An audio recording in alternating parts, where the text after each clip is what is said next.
Some people love it, and some people hate it. All right, you can't argue with success, though, Kelly. No. No, we're not doing that. The Blair Witch, we wish them all the best.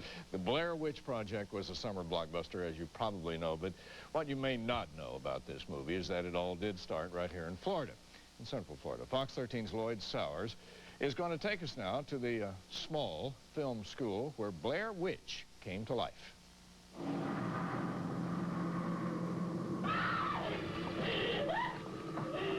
Before Blair Witch showed us its stick figure signature, before we went along on that shaky, scary camping trip, years before Heather's Eye became famous on the big screen, the Blair Witch filmmakers were students here in Dr. Mary Johnson's scriptwriting class. They asked her for her reaction to their Blair Witch idea. The words I said were, it was the lamest thing I'd ever heard when they pitched it to me the first time. The context for that, however, and if you edit out the context, I'm going to be very upset with you, but the context is that they had this vague idea, but they hadn't really refined it.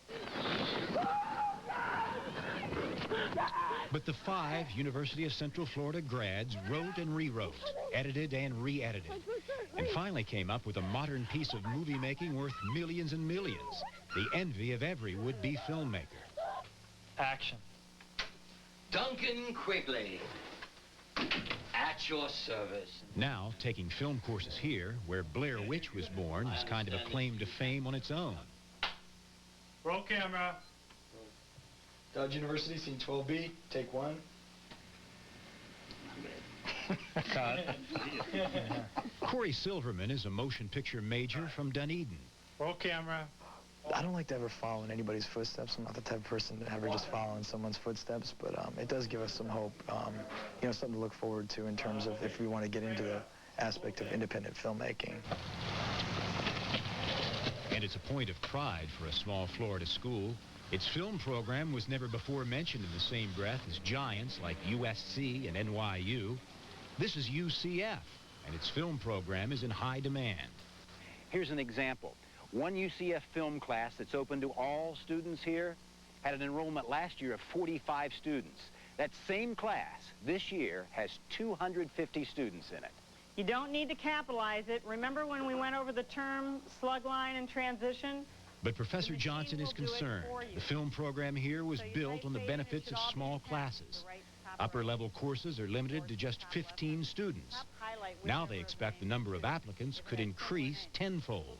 For me personally, it's been a real joy to teach in this setting because it allows me to have personal interaction with the students and encourage them and nurture them in the ways that they ought to. Plus, in terms of real-world considerations, it gives them access to equipment. You're gonna eventually do a close-up of him, too, right? The university will have to decide whether to buy more equipment, hire more professors, open up the floodgates to hundreds of aspiring filmmakers looking to create their own legend. The price of success is a bit frightening on the quiet campus, where the idea of a scary night in the woods turned into a blockbuster. Go! Lloyd Sowers, Fox 13 News, Orlando. The Blair Witch filmmakers are already planning for their next one. The faculty at UCF will go on a retreat this weekend to talk about the future of that film school, and we're told they don't plan to make it a scary camping trip. Well, practically every little boy has a toy version of the Batmobile.